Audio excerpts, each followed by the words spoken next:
know what I hate? I hate how these freaking little referees are in this posse having each other's backs no matter what. Who is going to be the referee specialist, the Mike Pereira type, who's going to turn on all the guys on the field and be like, no, that was a terrible call. That guy, I don't even know if he should be there. They need to demote him. But they all go out of their way to protect whatever call was made on the field. Was it Terry McCullough, I think, last night on NBC, explaining that no, that was a good call. They did get it right. Makes sense for me, his justification of the pick play being legal. I don't know how to make, because the pick play in general is, it seems pretty obvious, right? You're running into the other person on purpose. But I guess the explanation of kind of like with somebody catching a punt, if you're pushed into it, it's okay. But you could fake being pushed into it, and that's where they are. I mean, it didn't make a whole lot of sense to me. But then again, I mean, we've come to the point where there are certain coaches, you just assume they found a loophole. And I just assume that Shanahan found a loophole. Were you guys stunned in the press box over this? Yeah, I mean, we were. I didn't see a pool report last night. I was trying to figure it out. Calvin's probably the one that we'll have to text this morning to see if he's up, and he would know. But we didn't get a good, clear explanation. We all thought it was. Like, just watching it back, it was like, okay, why isn't it? Like, we're trying to come up with reasons why it wouldn't be, and we can't, because you look at it, it looks pretty blatant. The only thing I can think is, it was a goofball explanation, too. That was ridiculous. I'm looking to try to find it on social media to try to make sense of it even more. And people are like, props to Chris Collinsworth for being like, all right, Terry, thanks for that. The only thing I can think is Oruwariye having his, like, jamming him or something. That, like, and it's still not a good explanation, but if they're like, Oruwariye jammed him in and it was just incidental contact. That's the only thing I can think, but I don't know why, and they didn't give us a clear explanation. Moose Johnston would have been proud of that. I mean, that was just outright blatant. Yeah. That was bad. I mean, and literally all the receiver had to do was just run inside like a tick, and it would have been essentially the same impact. And because he would have been now picked by his own man, which would have allowed the same exact openness from the receiver. Like, it just didn't make a whole lot of sense on the call. 877-881-1053 for Star Up, Star Down. This is your Cowboys report card, and it is brought to you by Crown Royal, the official whiskey of the NFL. That Kittle touchdown after the Dak interception taking place in the third quarter. Where would you like to start for Star Down? Or go Star Up if you want. No, we can go. We'll go Star Down because it was a Star Down game. I'm not Mike McCarthy and telling you it was all good just because they came back with two meaningless touchdowns at the end. But obviously Dak is the headline. But we just spent the whole segment on that. So I mean, Dak is one. After that, to me, the next Star Down has to go to Donovan Wilson. I thought Donovan Wilson was awful in this game, and the way that he just could not cover, and I get George Kittle's a difficult cover, but the way he could not give you anything in the way of even just subpar type of coverage. He was awful. And it wasn't just off. It's, then the ball's caught and he's in space and he's just taking a bad angle, or he's over pursuing and he's not, like, he's allowing extra yardage after the fact. He was bad in coverage. He was bad in tackling. He was just really, really awful for them yesterday. You know the patented move and image I now have of Donovan Wilson every game? It's of him hanging on to someone's undershirt and T-shirt for dear life. Come on back here. Come on. That's it. That's what happened with the Kittle 43-yarder. This is opening the third quarter. Now, that Kittle touchdown with the pick play that screwed the Cowboys made it 20-10. But opening up the third, and Kyle Shanahan was ticked off at halftime. He's like, we better go in here, regroup, figure it out, and come out here and score to open up. They did. That was with Donovan Wilson chasing. That led to the Guerrero touchdown to give San Fran the lead at 13-10. That's the sixth time in 7 games that the defense has allowed points on the first drive of the second half. The sixth time in 7 games the D has allowed points. And it's not just 3-3-3, 6, 3-3-3, 7. 6 touchdowns and a field goal. 6 touchdowns and a field goal for the other teams coming out offensively against the Cowboys. Star down the offensive line. I mean, that first interception down the sideline, part of that was Not all on them, but enough on them. Bosa hit Dak basically the time he was throwing. They got to Dak a couple more times. Just not. It's not a great offensive line. It's a line in transition. Yeah. It's a line where they went from Hall of Famer to now they've got young guys that they're just trying to make work. And Bobby, I know, does that show with Nate Newton every Wednesdays. And Nate will tell you it's not about like the talent level, it's how you work together.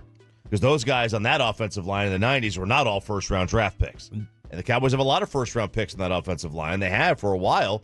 And they worked in 2014 to 2022, but now they're just not there anymore. Look, Dak was terrible. I'm feeling trapped and being stuck with him now for years moving forward. But there's no way he can feel comfortable stepping into a clean throw with this pocket. There's just no way.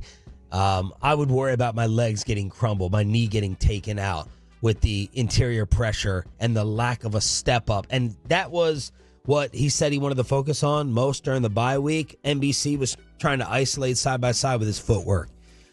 I thought it was weird. Jerry brought that up on KMC on Friday as he was in a very, very giving mood, and he was talking about Dak's footwork.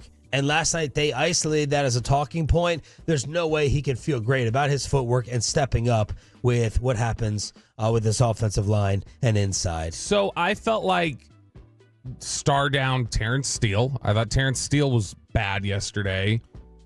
And Nick Bosa should have made him. He should have made him wear his MAGA hat after beating him on one of those drives. We'll do this. Come on, Nick. If you want to make a statement, where you don't have that gold font. I couldn't see what it actually said. Maybe we'll do this. So much for shut up and dribble, I guess.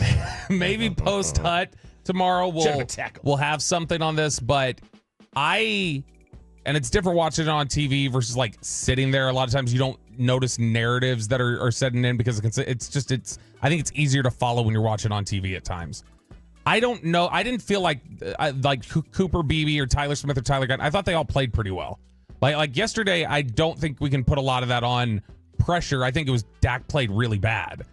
But I'm not going to destroy Steele for getting whooped a couple times by Bosa. You know what I mean? Like he's going up against a top 3 freak defensive pass rusher in the NFL. Yeah, but I mean, Steele is supposed to be a top 5 paid right tackle in the NFL, and so I mean, he's top 5. Yeah, he's got to, or he was at the time when he signed it. He's got to, he's got to give you some sort of resistance. I think is the big thing. This is from NFL Pro. They say Bosa primarily aligned as the left edge, matching up against Terrence Steele on 26 pass rushes. He got 4 pressures and 1 sack, all on one-on-one matchups against Steele. Not a great night for Terrence Steele, but I thought Beebe played well when I was watching it live, and I know Guyton flashed to me a couple times that I thought he played well. So I don't know. We may see that over the course of the game. It wasn't as consistent, but I noticed them at least at times. Cowboy calls at 6:40 this morning, 877-881-1053 for star up, star down. What is Bones Fossil's special teams doing? What the 4? Finally, you have a game where you're not bullied, you're not out physical by San Francisco in the very beginning, right? Collinsworth kept saying that. It was clear that the Cowboys behind the scenes in their interviews leading up to the game with the production crew for Sunday Night Football, they were tired of being the punks. They were tired of being talked about as wusses. They were tired of being talked about as weak and fragile and someone who couldn't stand up to any type of bully. And we saw a lot of that in the first half, that type of fight. That's one of my star ups. And another star up is for being the lesser penalized team. When they usually match up, Cowboys stupidity, Randy Gregory somehow lining up, false starts, whatever that call was. Yeah, when Randy had like 3 defensive holdings on the on the line. I always feel like the penalty distribution is going to weigh heavily towards the Cowboys in the wrong. Well, last night early on, it was like 6-3 with San Francisco committing more penalties and big, huge 80 yards brought back in 3 with 3 flags in the first half for the 49ers. Well, here comes old Bones Fossil and his fake reverse kickoff that we see now for 8 straight returns, 4 special teams penalties. 4. 3 of them and then Brandon Aubrey off jury duty with his third quarter kickoff. So just when your overall football team is playing smarter, your overall football team is playing more physical and tougher, you got 4 freaking penalties from teams. Yeah, and they were, so it was 2 illegal formation penalties, 1 returning, 1 kicking. You had outside of the special team stuff, you had too many men on the field. You had a Terrence Steele false start, which typically false starts, most teams feel like are related to cadence and being in sync with your offense, and they view false starts as basically spacing out. Like that's not acceptable. If you're getting in the right practice reps, that shouldn't happen. So when I look at those penalties yesterday, yeah, special teams is the big blinking light there. But in general, that tells me like there's an entire coaching staff that these penalties that they had yesterday were not unnecessary roughness or pass interference. They're all like procedural things and things that practice should have cleaned this up. And the fact that it's not makes me wonder, are you doing enough at practice? I know you want to protect your players. I know you want to protect their health. Are you doing it at the detriment of getting them ready to play football games? I did like the idea of the play coming out of half. The reverse? Yeah. Like the one that was the penalized, they got penalized. They brought back, 10 yards or whatever. Did you like it the second time they did it, or the 5th, or the 8th, or the 12th? On the reverse? That's all they've been doing for like the past 2 games. Yeah. Every return is a fake reverse or maybe a reverse. It tells you 2 things. It tells you, one, that like they don't have any confidence in the offense to be able to move the ball because they need to have a spark. But I mean, you're coming out of halftime, you try something, try anything to get points to get the thing moving. But it just shows that individual play and that penalty shows a lack of attention to detail during the week. You know, that you don't have a simple forward you know better. You know what you're doing. And you got to know where you are on the field. You got to know what you're doing, and they didn't. And that's an attention to detail issue. Corey, I'm gonna admit it. I fell into the trap when they were making the comeback, when the 49ers at least once, and then the other time their defenders ran into each other, decided not to guard CeeDee Lamb in the end zone. I believed that the Cowboys were going to come back and win. Did you stick with the game all the way through? Did people have to jump back into the game? And did y'all believe 877-881-1053 the Cowboys were going to come back and win? I did. Clearly wrong. I stopped taking notes in the fourth quarter. Okay. So, Kevin, look, my notes end. The Dallas Cowboys got a possession, and the score was 27-10, and I stopped taking notes at that point because I was like, it's just too much. You pointed out the stats last week. To start games and start halves, the Cowboys are bad. 7 times now they have not scored on the first drive and let the other team score on the first drive. And then when you come back from halves, they just let them score all the time anyway. And you heard Collinsworth say, it could get out of hand real quick. The Cowboys can't let this get away. And all of a sudden it was too much. By the way, that's 10-0 for San Francisco in this game on first drives of the game and first drives of the half. I believe the Cowboys have now been outscored 71-15 on that front and given up points in 13 of those 14 drives. We might do more of a deep dive into that tomorrow, but that's astonishing. Dak is in a terrible place right now. And when I say terrible place, I'm not just saying he's playing bad, because Mike just pointed out there was a section of time where he played exceptional. Like, you couldn't play better than Dak did at that moment. But he is in such a bad place because the offensive line's bad. Yep. He has a receiver to throw to, and then a bunch of other people who might be fifth receivers on other teams that are acting like seconds. At the end of the game, Chris Collinsworth pointed out he can't move anymore. No, he can't. He's closer to 40 years. His body's closer to 40 years old than it is 30 years old. Yeah, watch Aaron Rodgers play right now, and then watch Dak play and go, oh, okay, I see. Aaron Rodgers, I saw a line that said he can't play the way he wants to play. And that's bad whenever you're at that position, because athletes, Mike, you've talked about this, you're like, my brain knows all these things, but my body cannot do the things that I want it to do. So I'm not blaming Dak completely on this, because he's in a terrible place because of what's surrounding him, and he's not playing well. And he needs other people surrounding him to play better. And then the defensive side of the ball isn't playing exceptional either. They had a different plan last night. They were like, let's just put everybody up at the front and just hope that we can stop the run. And in the first half, it was kind of, I want to say it was kind of working. It was very confusing. You know, like a lot of people will tell you, like, watch the damn game. Other people will tell you, you can read into the box score and it'll tell you the story of the game. In the first half, the Cowboys were giving up 8 yards per play and still had only given up 6 points. And you're like, that doesn't make any sense. And Shanahan said at halftime that he was glad that they got the ball to start the second half because he knew what his mistakes were, and it was his team.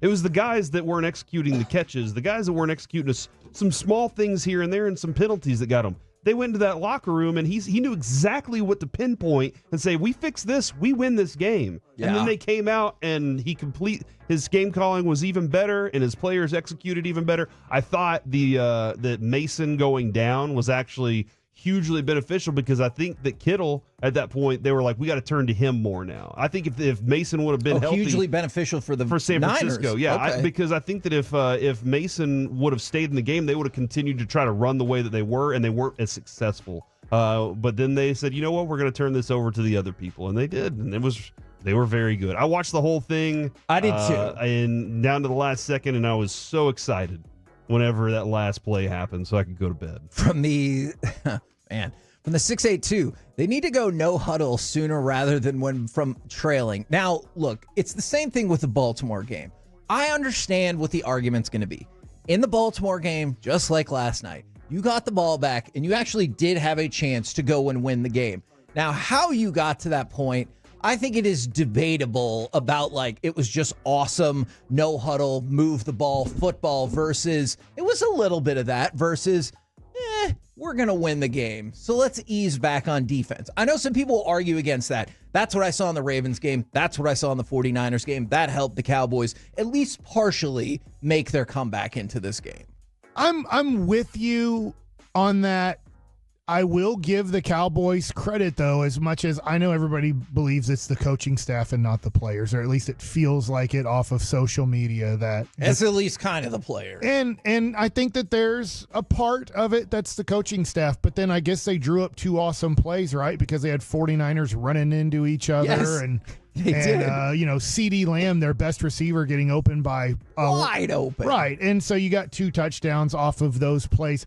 I am just amazed, and my buddy texted me when we were doing crosstalk, and I am amazed by this, is Dak is able to drive your team down the field so easily 2 times in a row when it is a 17-point game or a 20-point game, whatever it was. And then when you get the ball back with 3 minutes to go to win the game, you do have to go down and score a touchdown. You have all the time in the world. You have a 2-minute timeout. Yeah. 3 minutes is all the time in the world to do it. And then he turns back into like the third quarter Dak or the first half Dak. It was amazing to me, and I guess I just thought that he could carry the momentum of the last 2 drives for 2 touchdowns into that last, and then all of a sudden it's like, I can't do anything, I can't move, I can't read defenses anymore, and that is amazing to me, is all you have to do, and this is too general, because he did win against Pittsburgh. All you have to do is put the pressure on Dak that the game is on the line, and he turns into a bad quarterback. They are also coached poorly. You saw it in this game. There's plenty of blame to go around, I agree. You saw it in this game as much as I think you've ever seen, and that is, we'll get to this in C Block later on today, but I'll go ahead and say it now because it's 4 hours from now, Kevin. That's true. 3 maybe, I don't know. 4 penalties on kickoff and kick return. Yeah. How the hell do you have a illegal formation on the opening kick return of a game? Who does that? When they had 3 minutes to set up, because they're like, we should be starting this game. The refs aren't starting it. The TV is ready. So at some point, don't you think during those 2 minutes of just standing there and waiting, the guy next to the guy in the illegal formation say, hey, scoot up or scoot back or something. Like, and then help him out. Illegal formation on the other side the same way. And you had 2 weeks to get prepared for this moment. And you're like, no, we don't know how to do it. And then, Kevin, right before halftime, you got 1 minute and 31 seconds left on the clock. And 21 seconds? Something like that. You're down, or you're up 10-6. They give you the ball back. Yeah. And you have a chance to, I don't know, run the clock out, you use 20 seconds. You use less than 30 seconds, and you gave them the ball back. Now, fortunately, you had a pass incomplete, sack incomplete, and it ended the half. But, man, you couldn't have run the clock out better than that or moved the ball. You said, hey, let's just throw the ball 3 times and get out of here real quick, guys. That's bad, coach. That's bad play calling. That's bad understanding of what's supposed to be going on in the game. So there's a couple of things that I want to throw out. First of all, and I see it, you always see it across social media. We see it on the fan text and everything. I just want to give a friendly reminder for everyone who is mad about the 4-year, $240 million extension. Please remember, for Dak, that doesn't even start until next year. Yeah, so don't worry about it this year. So if you're worried about the money now, don't worry about it now. His cap hit this year is $43.3 million. His cap hit next year is $89.9 million. That's down the road. We'll push it down. Yeah, exactly. Because I know that's what Jerry and Steven. Jerry has literally told us before. There's a mechanism in that contract. Okay, here's what happens. You kind of think about it as like a minimum payment sort of thing. You're like, I'm at a minimum payment, except this isn't a never-ending credit card. It's a credit card that has a pretty definitive end date, and that's where you get stuck with the bill. And so if you're mad about the contract, just realize it hasn't even actually started yet. The other thing. Yeah, don't be mad about it now, is what you're saying. Oh, no, you just be mad about it later. Be prepared to be madder, I guess. I don't know. But here's the thing that you brought up that I think is the most frustrating to me. There was a lot of time in the first half where this felt like another Pittsburgh-esque, physical, ugly, grinded out game. And at halftime, I know it fell apart very quickly in the third quarter. You were in it. And then when you made the comeback, I was like, are they going to walk away from a second road game against a team that I believe is more physical than them, and they're going to out-tough them, out-ugly them, and win the game? I think that's what really makes me upset, too, because I really believed, hey, they got a shot to pull up another one of these. I'm not saying the Cowboys are the toughest team in the league, but this would have been 2. This would have been 2 where I was like, you had a team that I thought was tougher than you, and you went out there and you punched back. Yeah, and you didn't have enough punches. True. You simply did not have enough punches for that thing. And Kevin, if they were the type of team that comes back and wins those kinds of games, the Robo 2014 team, I don't know, the one that lost, that Dez caught it. Yes, 2014. That was a team that year, there were 7 at least comeback wins that they would march down the field, they wouldn't die, and they'd come back and win, which is why I believed that year, in that game, Mike, I know Aaron Rodgers could have had the ball game, but I believe that year was the year because they just kept coming back. Unfortunately, that was a force that was beyond their control that ruined that game for them. But this year, if you're going to be that kind of team, I can accept the slow starts. I can accept the way that things go through the first 2 quarters, and then maybe you turn it on in the fourth quarter. But you're not a team that finishes things like that at the end of the game. You're not finishing that way. So I don't understand A, your slow starts, and then B, your failures at the end of the game. It's You guys upset? No. I think okay, I think I am upset all over again, and I didn't think I was going to be, but some of the points y'all are making is making me upset all over again. But Corey, you just said no, and like very matter of fact. This team is exactly what it is. And we knew before the season that their talent wasn't good enough. Yep. And that they were going to have a lot of obstacles to overcome this year. A, because of the position that the GM put them in with the talent, the age that they're starting to get to, and the fact that their coach may be on his way out at some point. We knew these factors were in there, and at some point they would happen. And right now, with the offensive line being what it is and capable of keeping Dak in a clean pocket through most of the game, and the lack of talent in your offense, and even missing Micah and DeMarcus Lawrence, you are exactly what you are right now, a team that is 3-4. I'm going to go back to this time and again, and if people get tired of hearing it, I do apologize. But to me, this is why the Cowboys don't win, like at that next level. Because I know they've won 36 regular season games in the last 3 years. I understand that. This is why they don't win at the next level. They like to tell us about their hit rate in the draft and how incredible it is because of those second contracts. I just want to remind everybody, if you want to walk out of the Terrence Steele contract, he has an $18 million cap hit next year. $18 million And I That's know all it's going to cost to get rid of him? no, actually, you could get out of it for only 13 and a half if All you right. wanted. But like the way the Cowboys do business, it's 18 the next year, 21 the You next sound year. like you're giving up on this season because you're talking about the future contracts of players. It Like, looks the next 5 games are terrifying for this team. After Mike is coming you had back. 2 weeks to prepare for the Niners, and you were able to put 10 points up in the first half with 2 weeks to prepare for it. And that's the effort that you get. So, yeah, looking at the next 5 games, I'm terrified of what this team could possibly look like. and we can talk about it more as the day goes along. We can talk about it more as the week goes along. I'm not giving up on the team, but I'm also wondering at what point do you look at it and you're like, the team might just not be good enough. Like they might be giving you everything they have, and it's a lack of like overall talent or a lack of scheme management or a lack of clock management or a lack of cap management. It could be a lack of whatever the hell you think it is. You might get to the point where they're just not good enough. And yesterday kind of felt like one of those games. And I hate to say it, my frustration level still remains with the way the Cowboys have and continue to do the cap. And when they talk about, oh, we hit on our draft picks, Terrence Steele's a draft pick hit because they gave him a second contract. And he's had his moments. Absolutely. He's had his moments. And I know people will be like, oh, he's undrafted. But you understand what I'm saying. But they gave him a second contract, and so he counts as a hit. Does he feel like a hit right now? Exactly. And so you can't get out of it, or the Cowboys won't get out of it, because that's just not what they do. Yeah, anytime you go through one of those and then you get up, you watch the tape, you kind of learn about it, you have an idea, it answers questions for you. There's just this team. It's tough to watch. It's tough to watch when they're capable of certain things and then they revert back to other things. We understand where they're at with their defense. They're being held together with baling wire and tape right now. Yeah. It's just not pretty. And I felt like that there was some times where they didn't have a really great plan for that, for Kittle, and they didn't have a plan clearly for the quarterback run. And that, I think, was huge in that game for them defensively. You knew that they were probably going to be able to run the ball against you. Yeah. But the explosive plays were, but Dallas has struggled with explosive plays.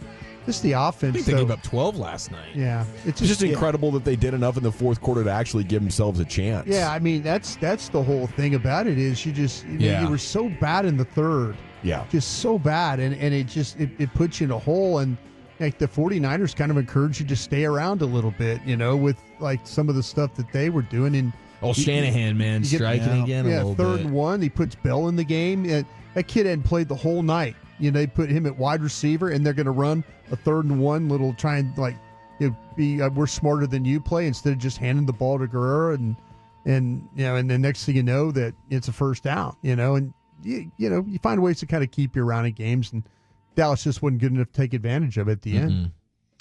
No, they weren't, and that's unfortunate. Why do you think they looked so good for a couple drives in a row, and then all of a sudden everything fell apart again for pass 4 straight protection. plays? Pass protection got a little bit better. It's funny that I was just looking at the numbers, and I think I had this right. I think the Cowboys had more pressures than the 49ers did in this game when you look at the numbers. And it's kind of one of those it was one of those things where they kind of figured out how to get the ball to CD. And Zach and I talked about this in the halftime show. Zach goes, "Hey, what do you think?" And I'm like, listen, max protect this thing and get the ball to CeeDee Lamb. That they can't cover CeeDee Lamb in this game. And, and so they started protecting a little bit better. Dak found him. CeeDee made some incredible catches. He did. But McCarthy, it's amazing with Mike as a play caller. He finds rhythm and then he loses rhythm.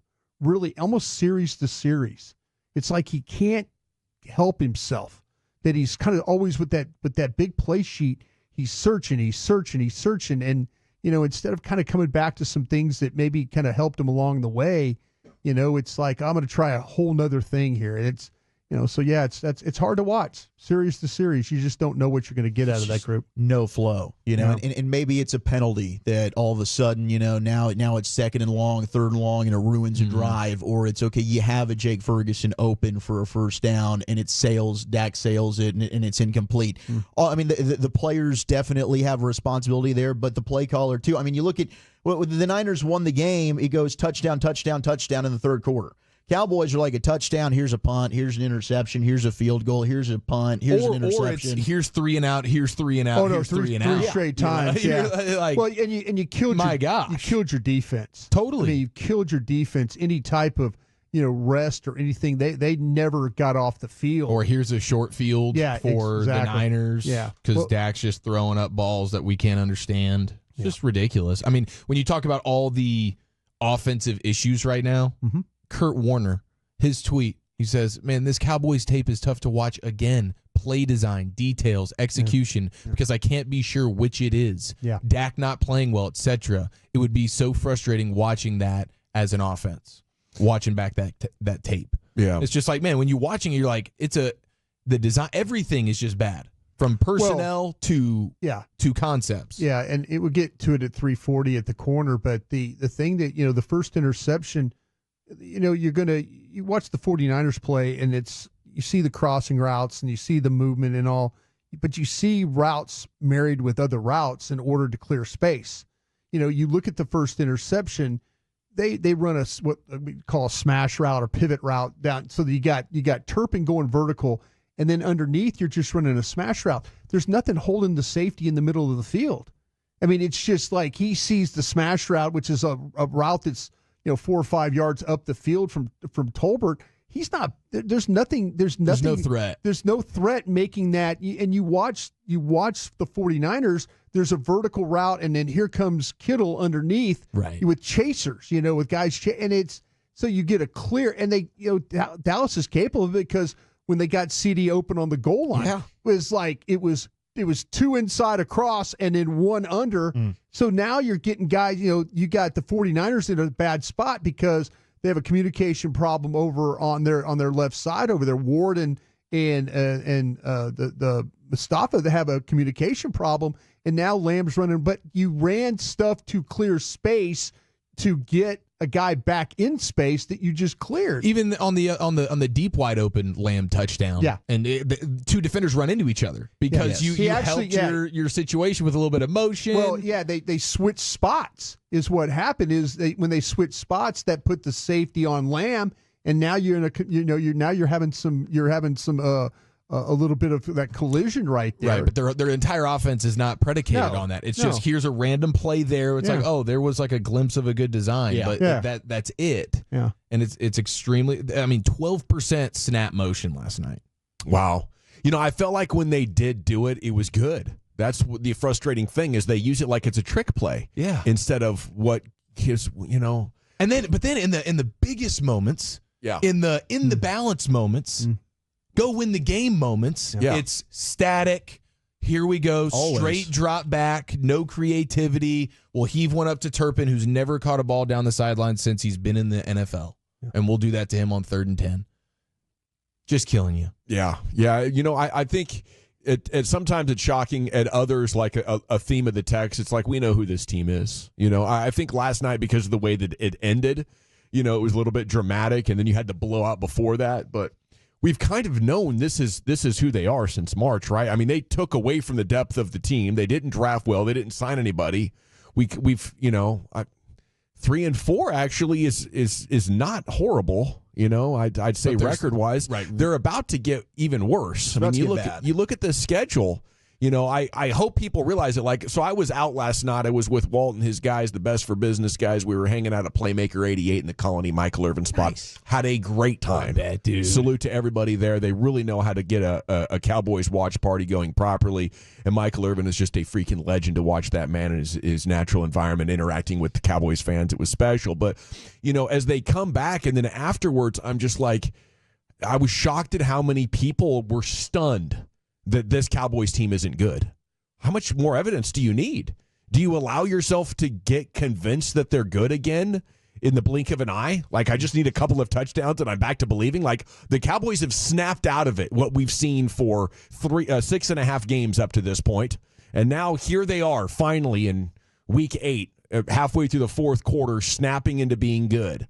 It's like, no, we know that somehow Dak has a knack for making the comeback to within 1 score and then falling flat on his face. You know, there's something between the way the opposition plays defense and a switch that goes off in his head that it's freaking go time when he's down 3 scores in the fourth quarter and he's about to light it up. Even CD Lamb thought he was back there for a second. He was on the sideline like, yep, we're going to get the ball. We're going to the house. Can't anybody stop us? And then the clock struck midnight again. Oh, man.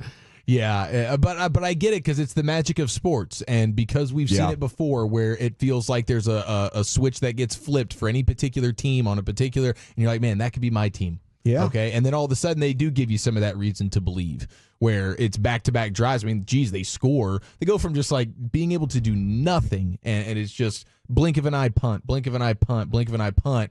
And then lighten it up, Dak to Lamb, all of a sudden it's back to last year's connection, pushing the ball down the field, and they have a drive that they score in like less than a minute. You're like, oh my gosh. Yeah, they tease you. They tease you just enough to make you think like, okay, this is possible. And it is the beauty of sports. We've seen teams that seem like they had no business making the postseason end up going on crazy runs to win Super Bowls, whether it was the Packers or the 2 Giants Super Bowls, or you name them. I mean, we've got several we could fall back on. I think the thing that hurts the most, though, is the players, and I talked about this with Brian last night. The guys that they have given second contracts to are really letting them down. And they're not playing well. And they might just be bad second contracts. And it might be something they need to look at because we're all about draft and develop. We want to re-sign our own. But if you're going to re-sign your own and you're not going to get the return on investment, then the strategy's flawed and it ain't working. I mean, go down the list here. Their highest paid guy is Dak. Is he playing well? No. Zach Martin, is he playing well? No. Trayvon Diggs? No. CD Lamb? No. Well, I mean, no. Last night had a good game, but overall, they're just underwhelming. Exactly. Micah Parsons hurt. His numbers extrapolated are crazy, but they don't tell the story. Yeah, hurt. tank. Brandon Cooks, was he doing anything for you? No. Donovan Wilson? No. Terrence Steele? Awful. These are all guys that, I mean, they're the highest percentage of your salary cap, and outside of Brandon Cooks, and Mike is about to get paid, they're all on second contracts. Mm-hmm. Yeah, the biggest one of those is, Steele. You're giving $20 million for a below average right tackle at this point, and he was hurt. I think that's the biggest thing is they invest in their players and they make them into household names. And then when they're hurt, and a smart team would say, "Oh, you're hurt. Well, we got to give you a lot less money then because chances are you're not going to be as good as what you were." They're like, "No, we're partners now, and here's a giant bag of money." Okay. Yeah, it's the worst position to be in when they talk about their salary cap being out of order. They can't afford players, but their roster also is not good. And so now you're a bad football team. You're paying for, what are you paying for? You're paying a lot of money for underachievers right now. Be picking in the top 10. Yeah. It's the worst position to be in. Yeah. And now it's like post game, they're taking turns getting mad at reporters. 2 weeks ago, it was Jerry. Bye week. Now we're right back into it. Bye week didn't cool them off. They're ticked off at the world for pointing out their flaws. Trayvon Diggs coming after Mike Leslie. Okay, so that might be the best development is you can get your popcorn out and tune in for Cowboys players mad at the media. I think once the boss does it, it's when you're a coach and you start yelling at the refs, all the fans start yelling at the refs. Now, you've helped create that reality or that narrative for your fan base, and I think everybody's just going to go along with you, So this is, going to get fun probably for a couple of weeks, and then it'll peak, and everybody will be exhausted by it, and we'll just slip into the normalcy of the Cowboys being a failure at some point. But for the short and, medium term here, this is going to be a can't miss radio, I think, in the postgame. With these players going after our guys. Who was it? Knew he had the great angle last night. He had good audio of it. All those guys were ready to bust out the cell phone on that one. Man. I think at this point, Sunday, you're rolling in there like, okay, here we go. How bad did Atlanta beat them? And who's about to go off? We can't don't turn your camera off. You got to keep that thing rolling here.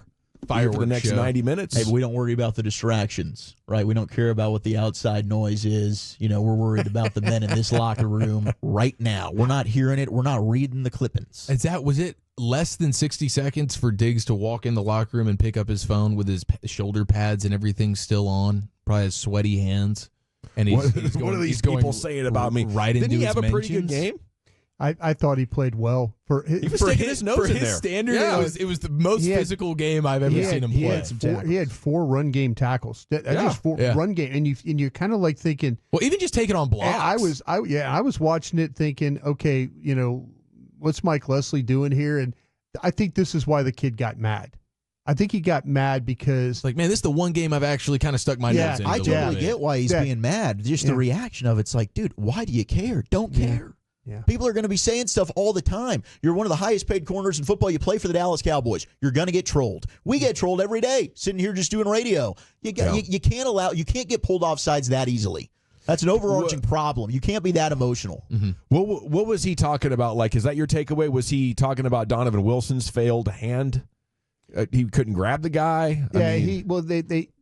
Everybody stunk. Leslie was questioning the fact that his effort to try and make the tackle along the sidelines was not as where it needed to be. Right. It could have been better. Yeah, It could have been better. He still had many plays like that last night where, unless he has to, where it's like, I'm clearly the guy here, I have to kind of throw my body into it, and he did that plenty well. They tried to run the ball his direction a couple times, and he came up and took guys on. Take on use check. Got knocked around a little bit, but he was far more physical. I personally, I've seen him play worse in when it comes to physicality, and no one ever said anything. And I think that's the one thing. Like, he's like, well, damn, I actually got some grass stains on my uniform tonight, and they're calling me out for this. But yeah, he's got to handle that differently than he I was did. fired up just to see him like standing there and firing words out, because usually like the words are struggling to make their way out like 2 or 3 at a time with his answers. I mean, he was on it. He was fired up last night. The D's nuts at the end was pretty just amazing. Yeah, let it flow. What an exclamation point on that. They're not in preseason anymore. They played 7 games. Is somebody talking about preseason? I don't think you guys are factoring in that they are pretty much in preseason because everyone wasn't there. Again, because of Jerry's brilliant negotiations. I think we're past that. That's like Steven coming on today and still harping on, well, this is a lot of the same guys that have won 12 games in the regular season the last 3 years. Who gives a damn? You let 6 players walk in the offseason and didn't replace them. You don't have the depth. I think that's unfortunate because you're hanging the players out to dry, like by pretending like your roster is good enough. And you're hanging these fans out to dry as well that apparently can't look and think for themselves about how good a football team is based on what they've seen over 7 games.